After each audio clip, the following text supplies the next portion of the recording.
Hi, I'm Jim Thomas. We have a special adventure all planned for you today, folks, so please don't go away.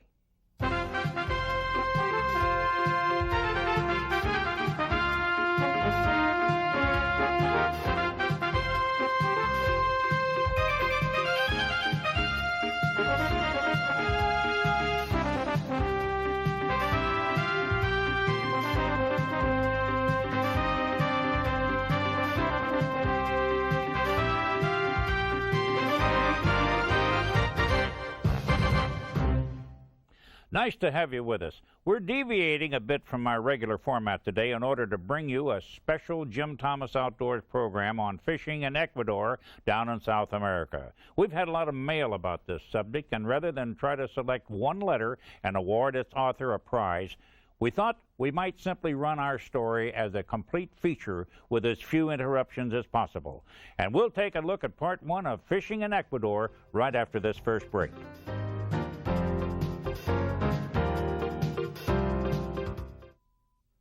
Some years ago, a good friend of mine, Bob Roth from San Antonio, Texas, and I headed down to Guayaquil, Ecuador, the city where our great adventure began. But Guayaquil itself, while situated on the Gulf of Guayaquil, is not where the Marlin are. 80 miles due west on a point of land that juts out into the Great Pacific stands the famous Punto Conair wind, poised above the waves, breaking onto a rugged and almost primordial beach. We weren't ready for all this, but it turned out to be an appropriate beginning to a fabulous fishing adventure. The hotel manager confirmed the stories we'd heard of fishing Ecuadorian waters. Ready to join me was Bob Roth. Early the following day, we were treated to a trip through villages that lined the road to the beach. These villages haven't changed for hundreds of years. Why should they? The sea provides for their needs, and it hasn't changed for thousands of years. We found the villagers happy and contented with little concern for the world's problems. They couldn't do much about them anyway. Excitement always builds when you reach the water, like a quarterback seeing the crowd as he enters the field of play. The calm water seemed to extend an invitation to stir up a little action. Little boys can stir it up no matter what the water looks like.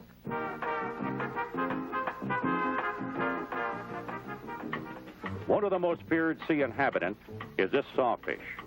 He made spaghetti out of a perfectly good net, and he could easily dispatch a swimmer in a matter of seconds. The loss of their net resulting, however, in the capture of the dreaded sea creature might be compared to the feeling a man has when his mother-in-law runs his brand new car over a cliff. But it's time to go fishing. Having spent the night at the inn in all its splendor, we were not prepared for what was to come. Now, this is not your average launching procedure, not when you propose to engage in mortal combat with what many feel to be the king of all the open sea. We weren't sure what was supposed to happen, but we soon realized that all we had to do was sit there and wait for a wave, for the first good wave. We just had to be patient. The sea gives, but in its own way and own time.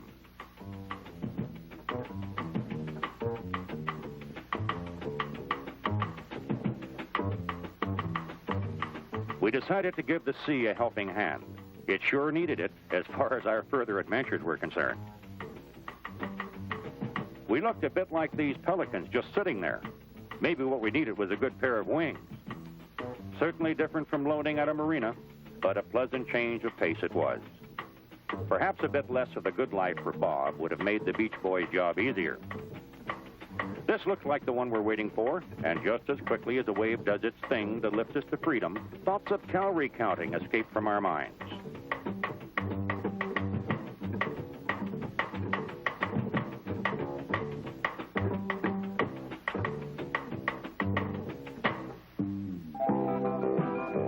Now, this is not your average deep-sea fishing boat, 19 feet from bow to stern. But it defied any preconceived ideas that might have flashed through our minds, and it provided all the utility and comfort we could ask for. We needed to limber up a little, so on the way through the pass, we decided to wet a line. We're fishing with plugs, saving our other bait for later on. There's an economy in using artificial lures in which the lure returns unharmed, and some fishermen feel this adds a dimension to an already satisfying activity. The economy, of course, is not measured in dollars, but in the relationship between you and the fish. A lesser bribe, if you will. Who doesn't treasure that lure in his tackle box that continues to catch the most fish? The first fish of the day, a corvina. Good eating. There's some more of something out there.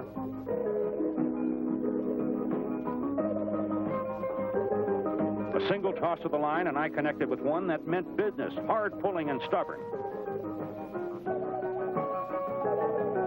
He wasn't ready to see daylight yet, and he dove to stay deep in the shadow of the boat.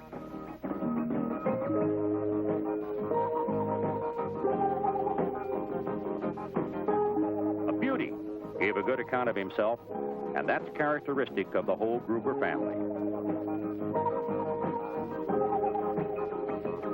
Good on the table, too.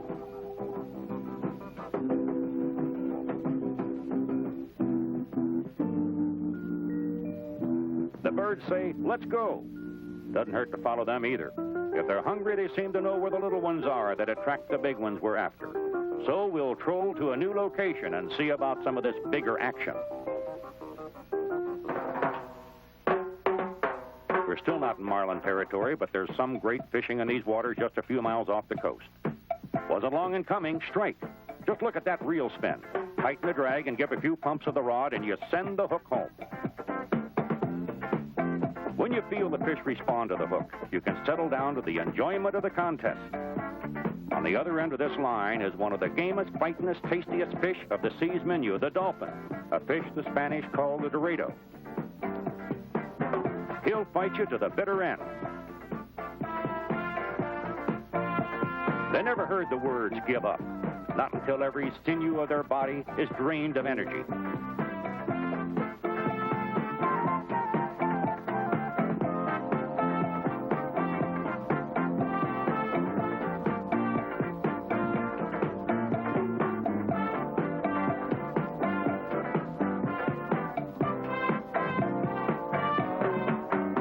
Even now, he could toss the hook with those lightning-fast slaps at the water.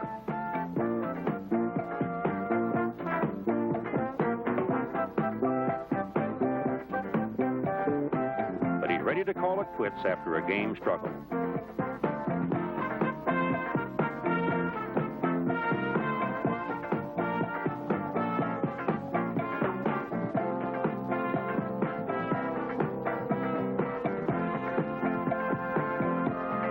A little acknowledgement is appreciated from Bob and everyone else who happens to be around. Now it's Bob's turn, or is it? When a fisherman smiles like that, it's either of two things. He has a big one or he has a little one. This smile is for the little one, another grouper.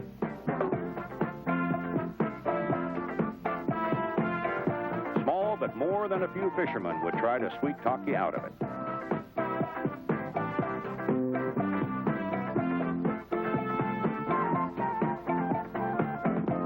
Now maybe it's Bob's chance for a game fish on medium spinning tackle. Another dolphin, and Bob's as happy as a kid with his first bicycle.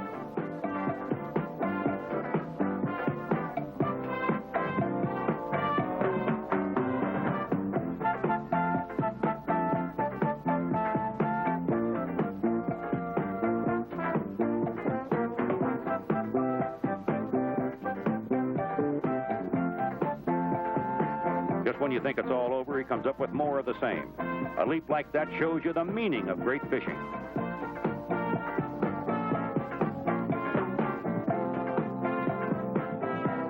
You wonder where all that determination comes from. And when you finally bring him in, he'll delight your senses with his beauty of color and form.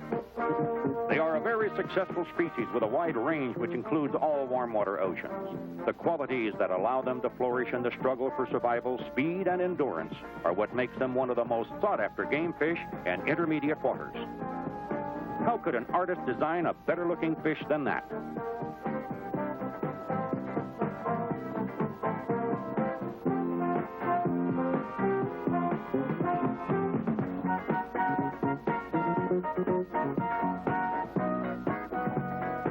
We feel that there were marlin waiting for us, and they might get impatient, but we couldn't resist one more go at these exciting and beautiful fighters.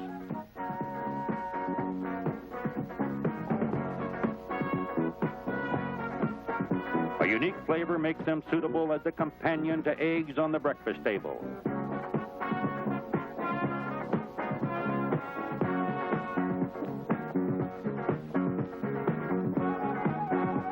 If you can't fly home with them stashed in your luggage, the local people will be glad to relieve you of the burden.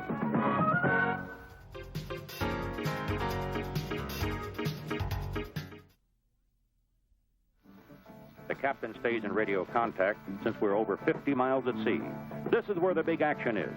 The weather was perfect, but a good captain takes no unnecessary chances.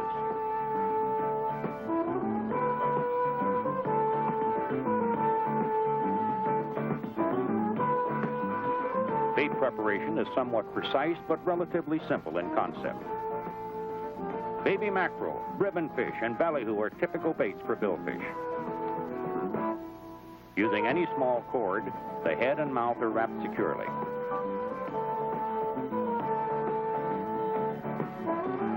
The hook inserted behind the cord is anchored against the force of water at trolling speed.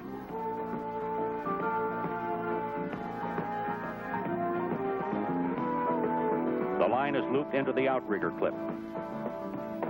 The outrigger serves to separate the trolling lines, and at the moment of striking, the marlin will feel a slight resistance as the line is pulled from the clip. But then he'll be presented with a bait attached to a slack line. The drag on the reel is minimal to allow additional slack, and it's up to the person with the pole to wait the required time before setting the hook, or the marlin may just decide to forego his hors d'oeuvres. We're at our final destination. It's got to happen soon.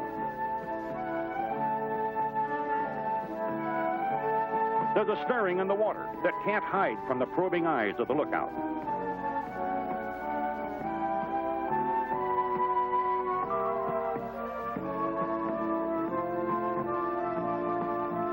Captain Lloyd Dreyer of Port Aransas decides on the strategy to use to pull the bait across the path at the right speed, giving the marlin the right lead time. It takes a well-coordinated effort to compensate for wind and current. Strike! The clip pulsates in response to an urgent line breaking away like an arrow from a taunt bow. A quick response to gain control of the rod can influence the outcome. A few more moments, and it's time to set the hook. Too short a wait, and the bait will not have been actually swallowed. Too long before you set the hook, and the bait will be sensed for what it is and summarily rejected. The timing is on, and we've hooked into a marlin and a beauty.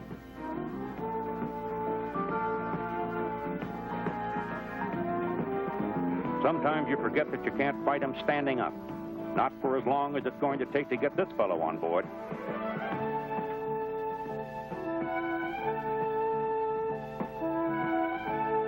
There's no one quite as important as the captain of your boat at a time like this. The degree of his expertise may easily tilt the scale in a closely fought contest. His reactions in maneuvering the boat need to match the tremendous physical endowments of the marlin, a marvelous creature that can strip your reel, break your line, or entangle the line in the prop.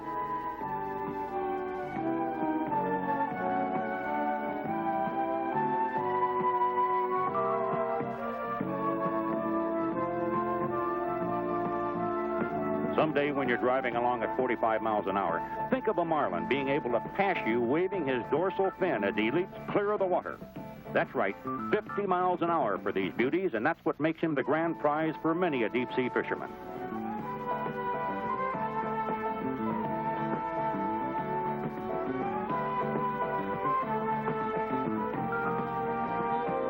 You watch the line cutting through the water, adding its own vibration to the slower rhythm of sheer power.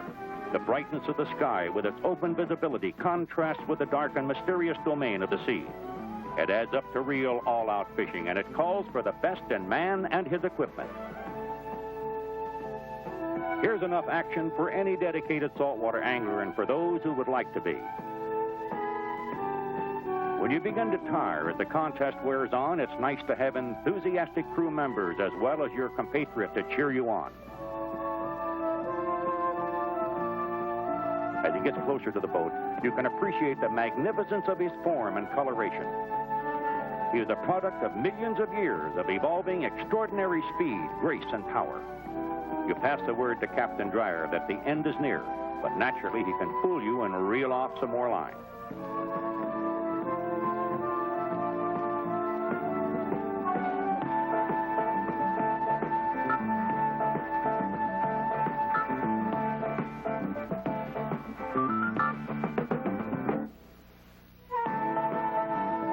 The giant has at last been conquered.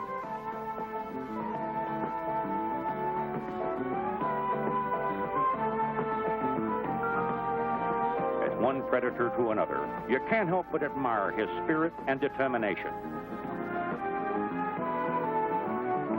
It requires a reproductive capacity of 10 smaller fish to feed one larger one, so you can see that there may well be rejoicing in the mullet and mackerel communities tonight, in addition to any celebrating at the hotel overlooking the rocky coast. But for now, this great and noble striped marlin deserves his place in the sun. In losing the struggle, he still retains his majestic presence. Another bait is softened for its better response through the water. The outrigger that produced such a spirited trophy is called upon to perform once more.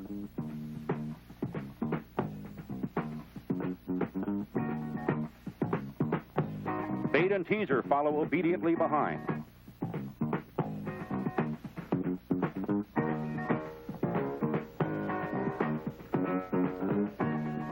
I did the best I could to make Bob feel confident to land one of these fellows. The ever-present porpoise seemed to echo the persuasion. And there it is, strike. No time to worry about confidence now. It's time to fight. And Bob goes to work.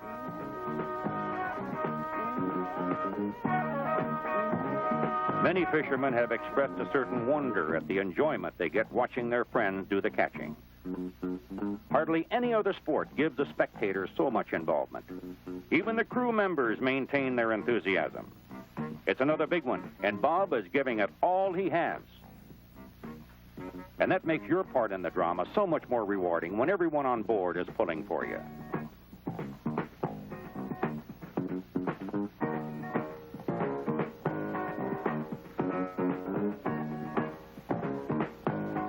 And you have the further enjoyment of tantalizing those people in other boats who seem to materialize from thin air.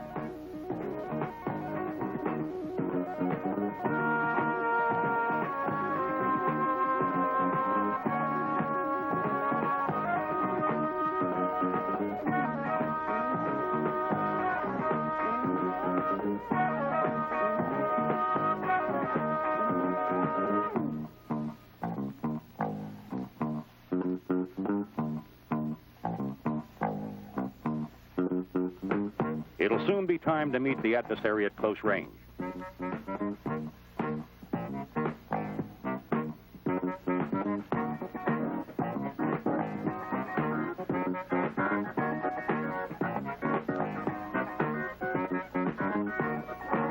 It differs from sailfish in having a smaller dorsal fin, but it makes up for it by being a bit more scrappy pound for pound.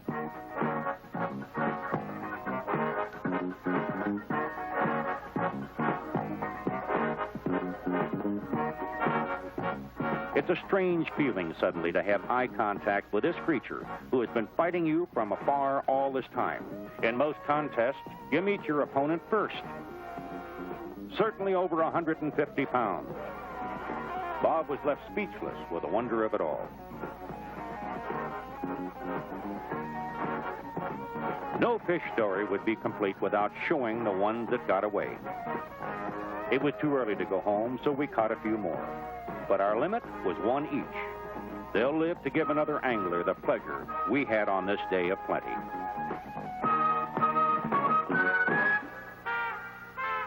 The climax of the trip is staged on the beach. In a world unpredictable, we were somehow sure that this particular adventure would be completely satisfying.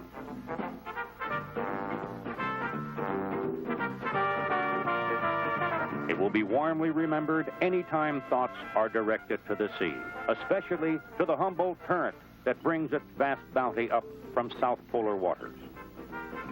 For all time, it has been a blessing to the people living their uncomplicated lives on the west coast of South America. And it seemed appropriate to show our appreciation by handing out welcome refreshment after a long, tiring, and fulfilling day.